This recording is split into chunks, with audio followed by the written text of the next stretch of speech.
We gather this morning to share a particular kind of community, a community of faith in which each of us is free to quest for our own way of being religious and faithful. We gather this morning to turn our attention toward our own spiritual journey, the path we've travelled till now and the road leading onward. We are none of us the same as we were 20 years ago or even last week.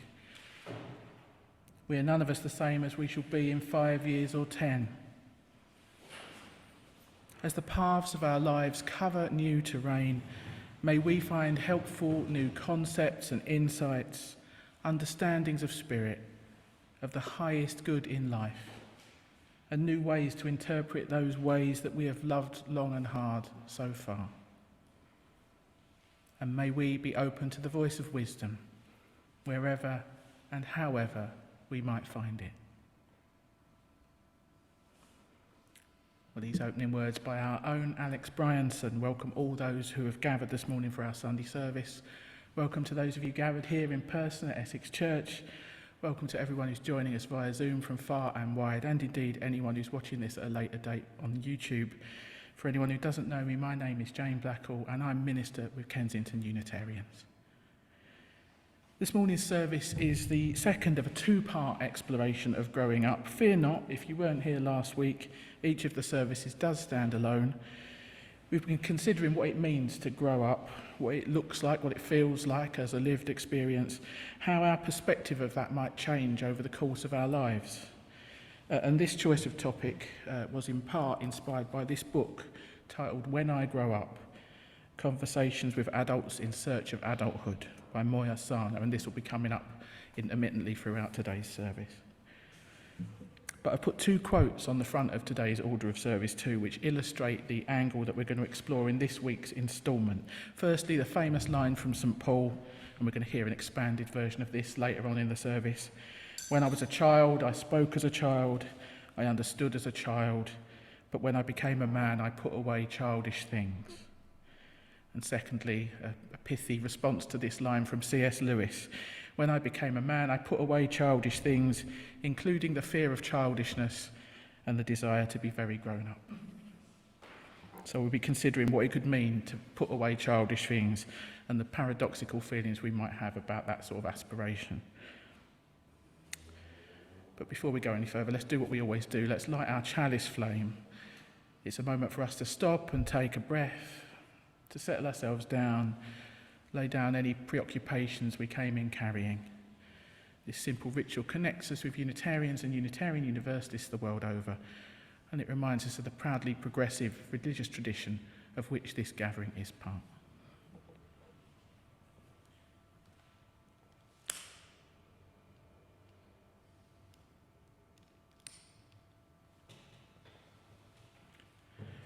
The lighting of our chalice flame invites our full and simple presence in this moment. May we be fully and simply present to ourselves, fully and simply present to each other, fully and simply present to the world around us, grateful for the breath of life in our bodies and for the elements of life that we share. Time to sing. Our first hymn today is on your lurid green hymn sheet, Children of a Bright Tomorrow. For those joining via Zoom, the words will be up on the screen as they will be for all the hymns today. Feel free to stand or sit as you prefer, and let's all sing up as best we can.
So let's take all of those joys and concerns, both spoken and unspoken, into an extended time of prayer now.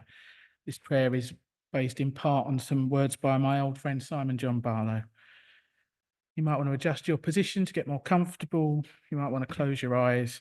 Perhaps there's a posture that helps you to feel more prayerful.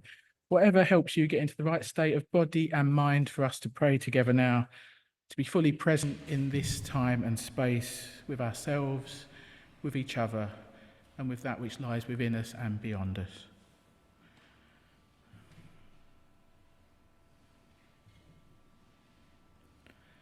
Spirit of life, God of all love, in whom we live and move and have our being,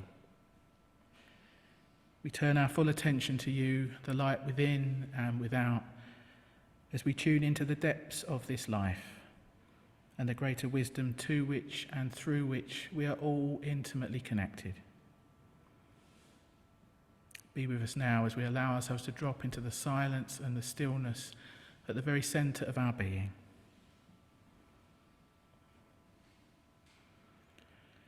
Source of all that is good and true and beautiful. Day by day we are renewed by your blessings as we seek your presence. Help us to allow your Spirit to flow freely through us with loving awareness of the present moment and hope for all our futures. Guide us that we may renew ourselves daily, opening to new beauties, uncovering greater courage, and seeking deeper truths. Let our shrine be a compassionate heart and our temple a wakeful mind.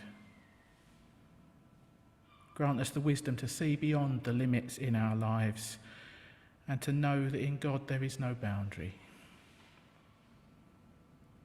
May we realise the freedom to be ourselves, the compassion to be true companions to our friends, and the desire to live as the passionate hearts of God right here on earth, the embodiment of love in this interconnected web of all that is. And let us take a few moments now to look back over the past week, to sit quietly for a while, and inwardly give thanks for all those joys and pleasures that we have felt along the way. Moments of love, friendship and camaraderie. Experiences of wonder and delight, reassurance and relief. Bursts of playfulness, spontaneity and generosity. Feelings of achievement, creativity and flow. All those times when we felt most alive and awake.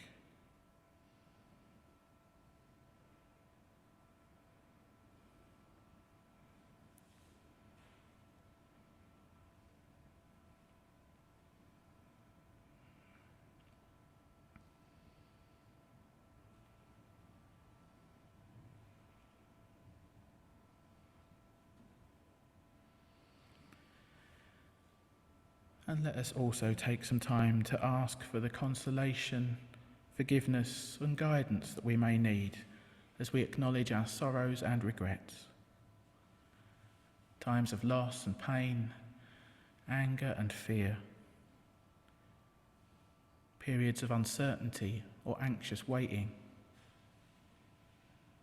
Realisation of our own weaknesses, mistakes and failings. Awareness of missed opportunities, things left unsaid or undone. All those moments when we struggled and felt like a bit of a mess.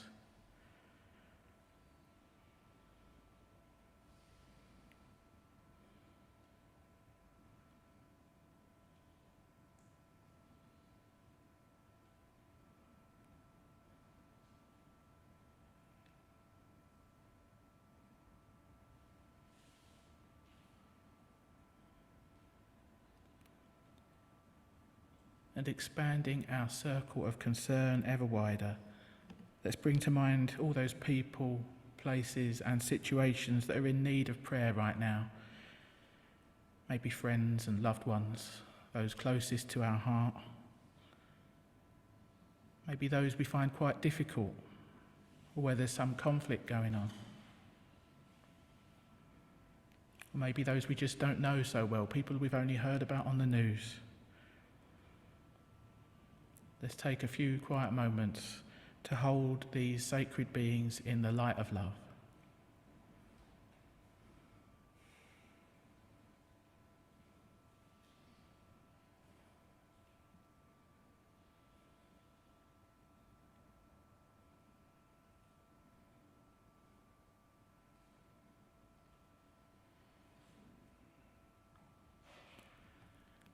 Spirit of life, God of all love, as this time of prayer draws to a close, we offer up our joys and our concerns, our hopes and our fears, our beauty and our brokenness.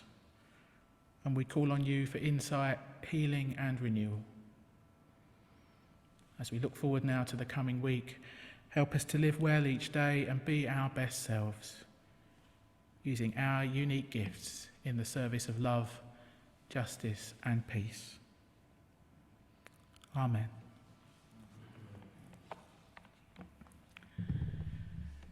So we've got a bonus reading this morning, and a Bible reading, no less. I'm going to ask Juliet to read 1 Corinthians 13 for us. Such a famous bit. It's often heard at church weddings, but I thought it would be good for us to hear that famous quote from St. Paul about the childish things in its proper context. Over to you, Juliet.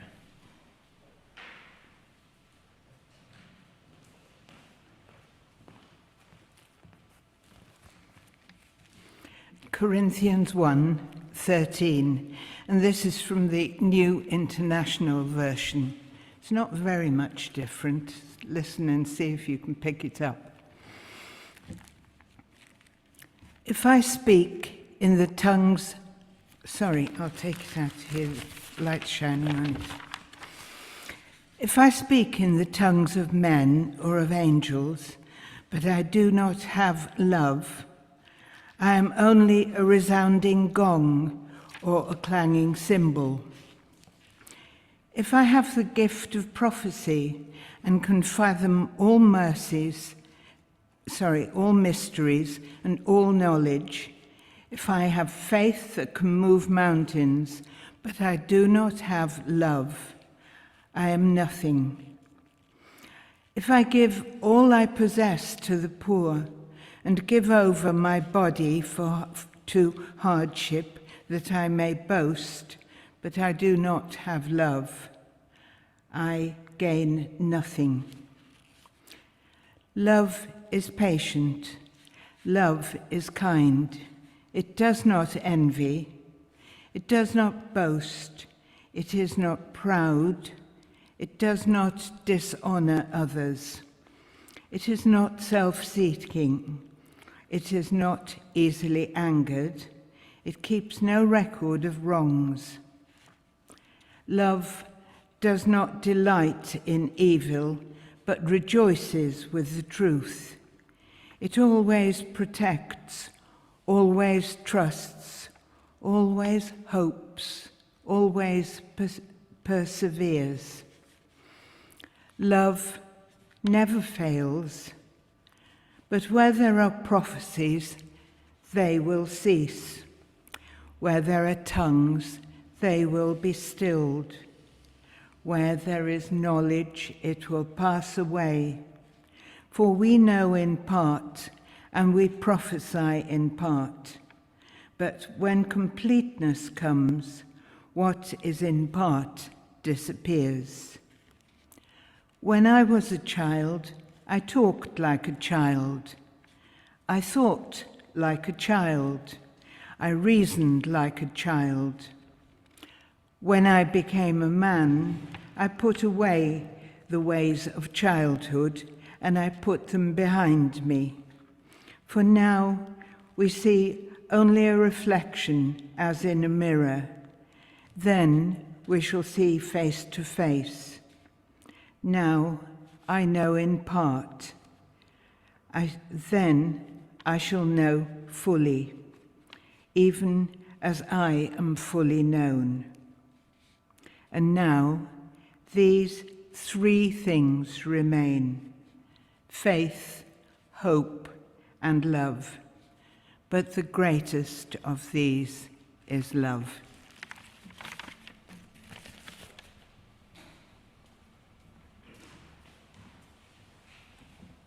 Thanks, Juliet.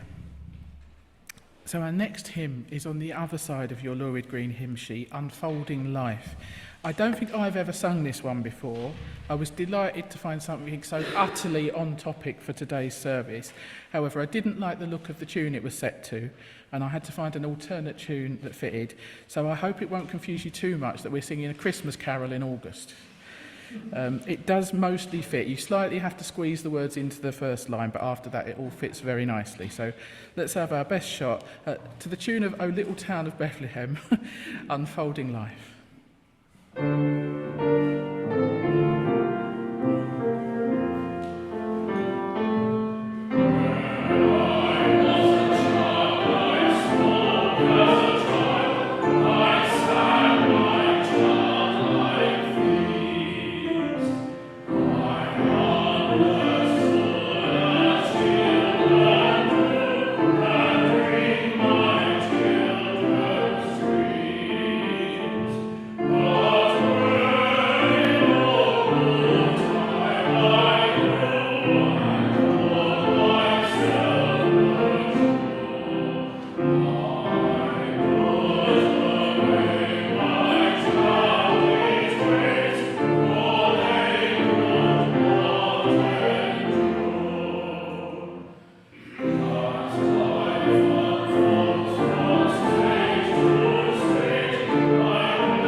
When I Grow Up by Moya Sarner. I needed to write this book because I did not feel like a grown-up. To outside observers, I was an adult, and there were times, such as at work as a journalist or cooking dinner for friends, when I did feel like a mature, capable, responsible, grown-up woman in her 30s. But at apparently random moments, my non-adultness would pop out, like the time I opened my kitchen bin to find the underside of the lid thick with squiggly maggots and immediately text my mother to ask what to do. It was as if I had no mind of my own. Google had never been invented, and I had no capacity or nous to rely on. Most often, though, this feeling was nebulous, not so pin-downable. I carried around this weight of something delayed, something underdeveloped, something I needed but did not have. So what to make of this hybrid, both and neither, not quite grown-up state? The traditional milestones that we have relied upon to define adulthood are under pressure as never before. People in Western nations seem to be growing up later and later, as the accepted social landmarks of adulthood like home buying, marriage, and children drift or are pulled further and further from our grasp. For as long as I can remember, I have wanted to be a grown-up. And when I began writing this book, I did seem to be living an adult life. I had achieved most of the expected milestones, except for the baby, which still felt far too grown up for me.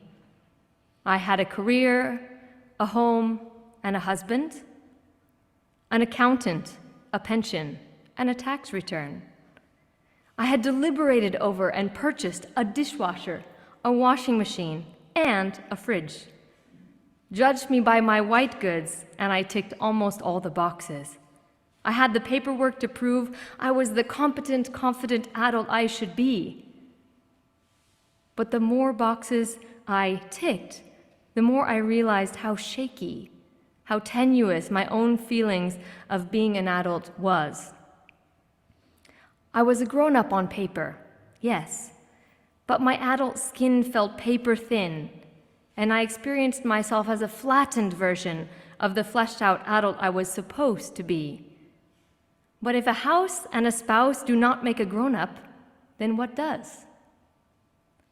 Something crucial I have learned through psychoanalysis is that we don't just grow up once. We have to keep growing up, or attempting to, over and over again.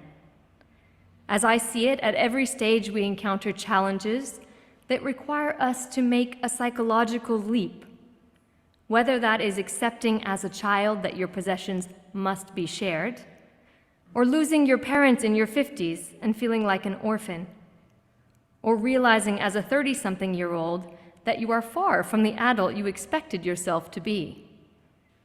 If we avoid or bypass these leaps, we remain stuck in one place, unable to develop, unable to grow.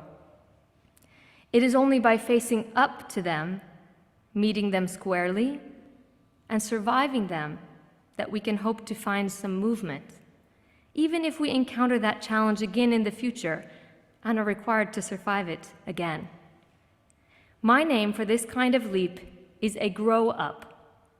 It is only by making our way through countless grow-ups, some big and some small, and by making it through the same grow-ups over and over again, that we can hope to come closer to a truer sense of who we are, a kind of freedom of adulthood, and a way of living that feels real.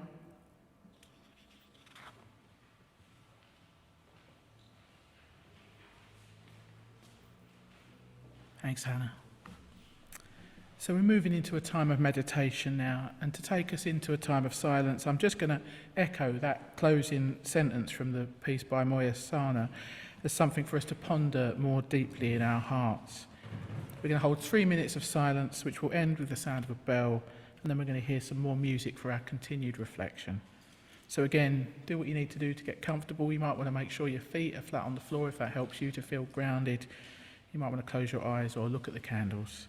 As I always say, the words are just an offering. Feel free to use this time to meditate in your own way.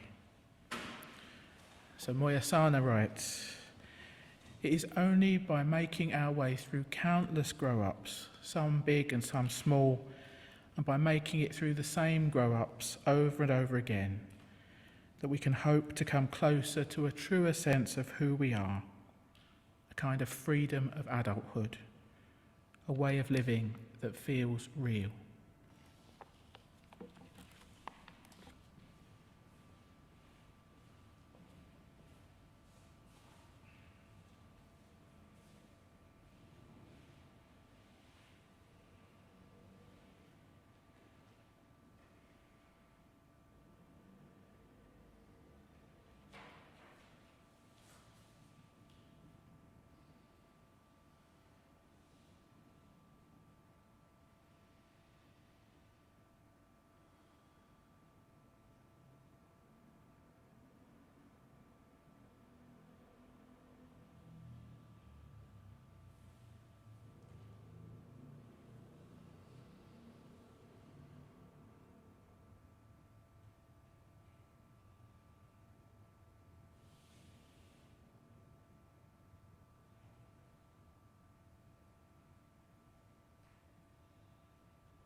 Spare Me, Please, from Growing Up by Brian Bilston.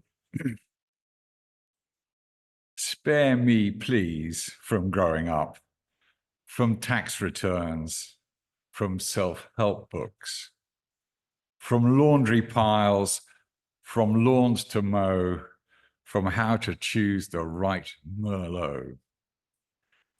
Save me, please, from adulthood, from not doing things I want but should, from dieting, from aching joints, from question time, from PowerPoint.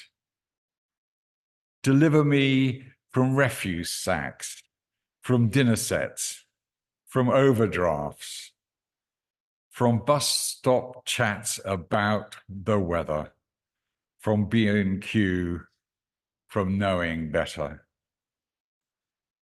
Pardon me from pension plans, from mingling, from shaking hands, from duty, sense, and all that stuff. Spare me, please, from growing up.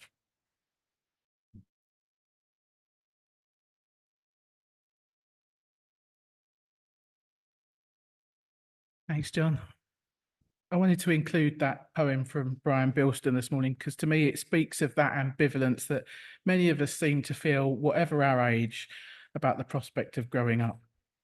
It echoes the tension between those two quotes on the front of the order of service, St. Paul lifting up this image of spiritual maturity as putting away childish things, and C.S. Lewis's splendid and slightly snarky response that when he became a man, he put away childish things, including the fear of childishness and the desire to be grown up. There is something paradoxical going on here. There is something really important about putting away childish things, but we need to unpack that a bit, I reckon.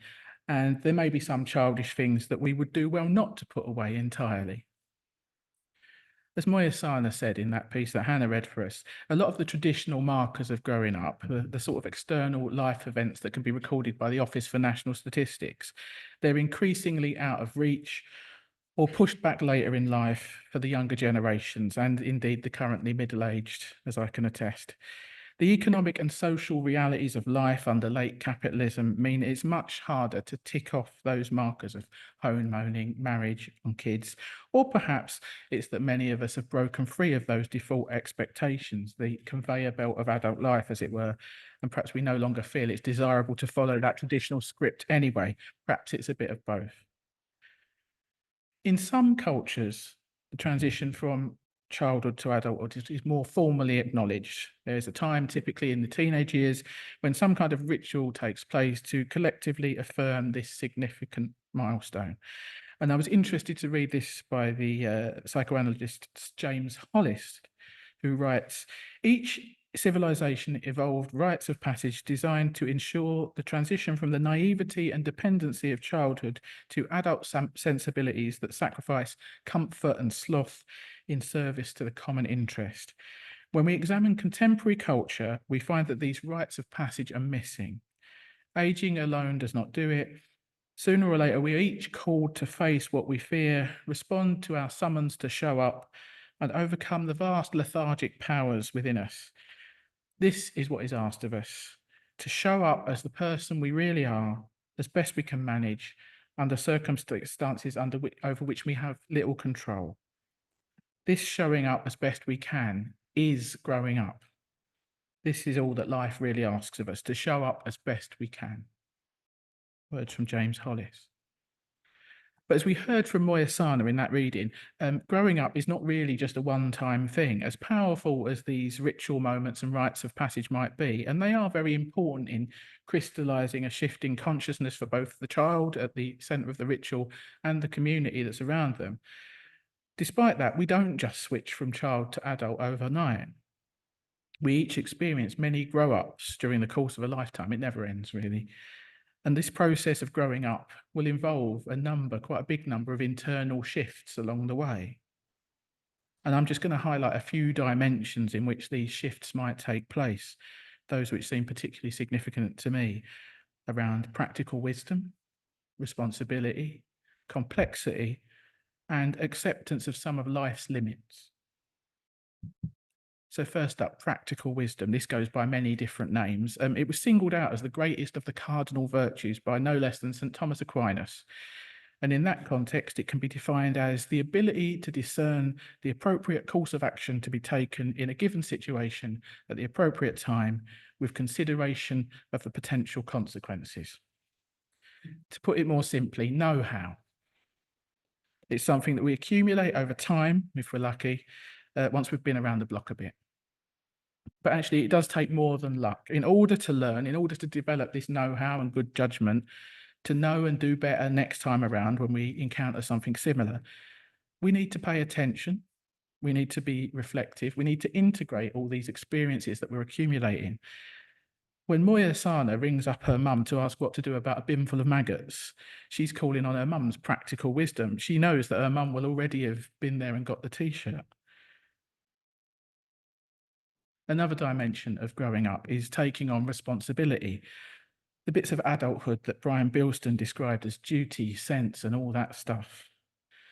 This one's quite prominent in my mind lately. Most of you know I never left home.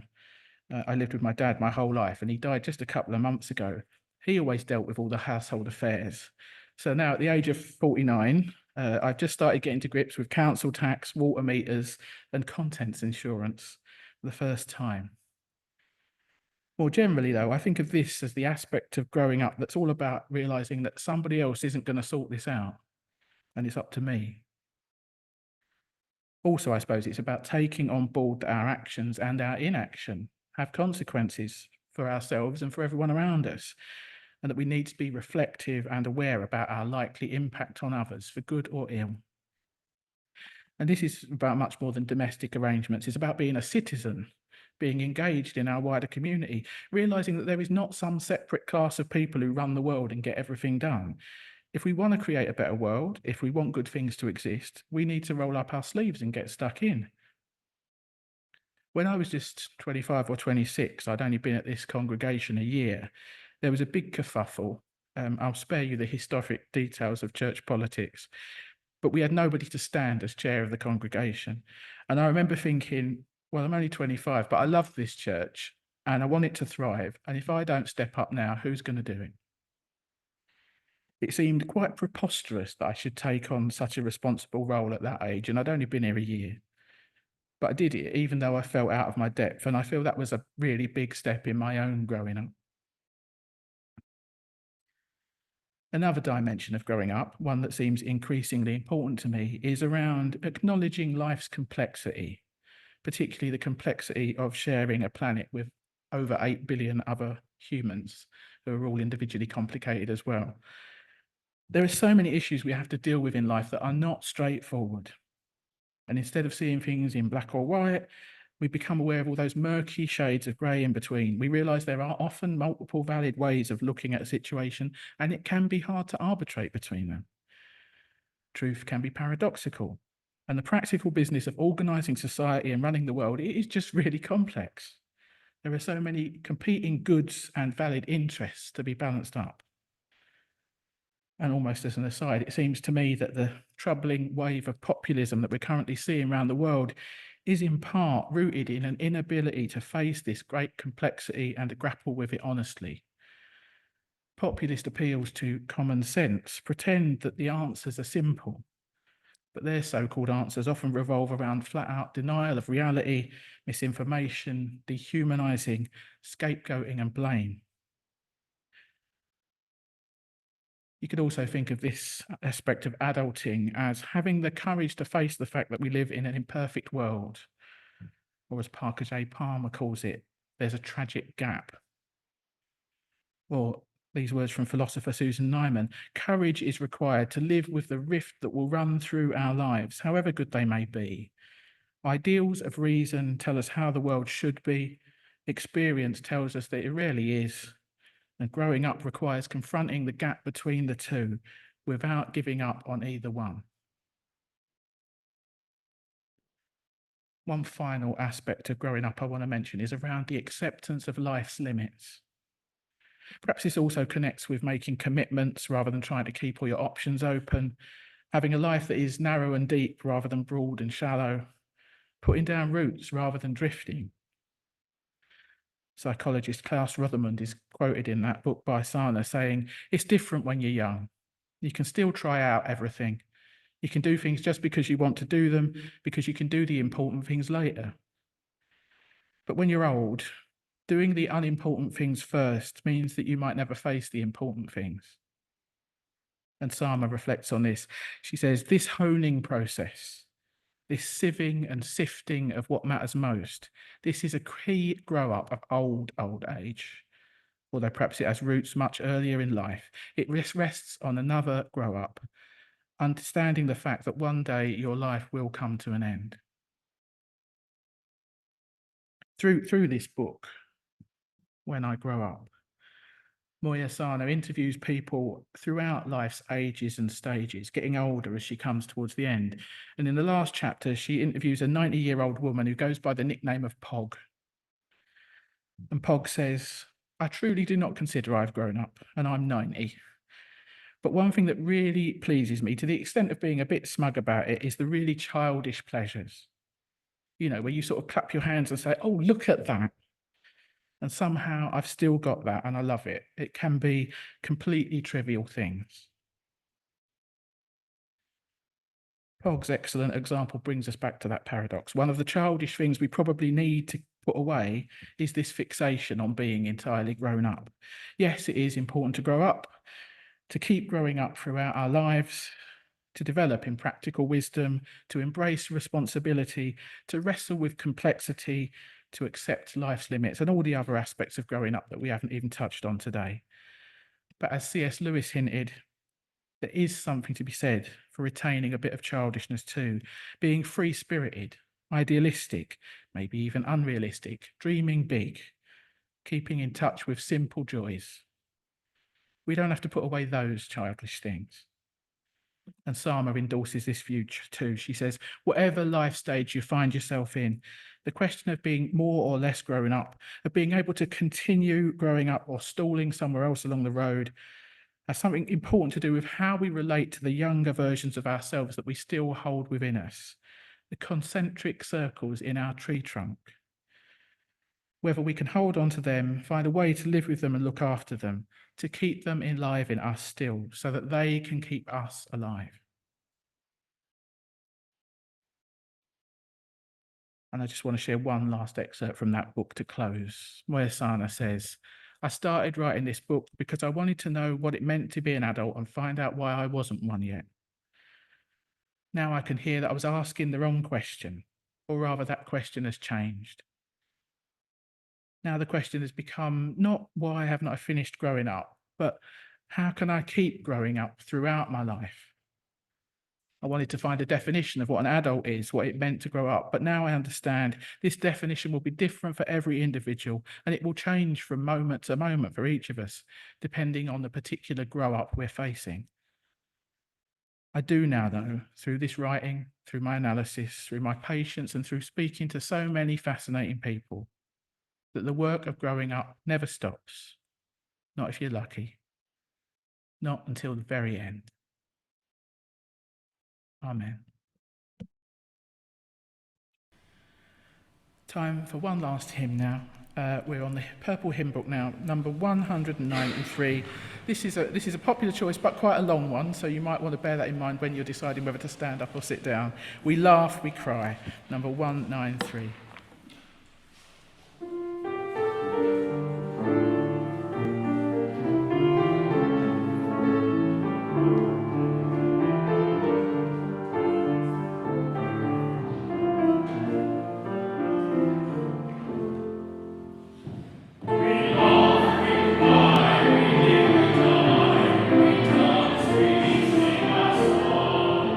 We need to feel the song.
few announcements now then. Thank you to Ramona for tech hosting and to Janine for co-hosting at home. If you're joining on Zoom and you're a regular, do have a chat with Janine, see if you might be able to help us. We need more co-hosts and we'd be grateful of volunteers.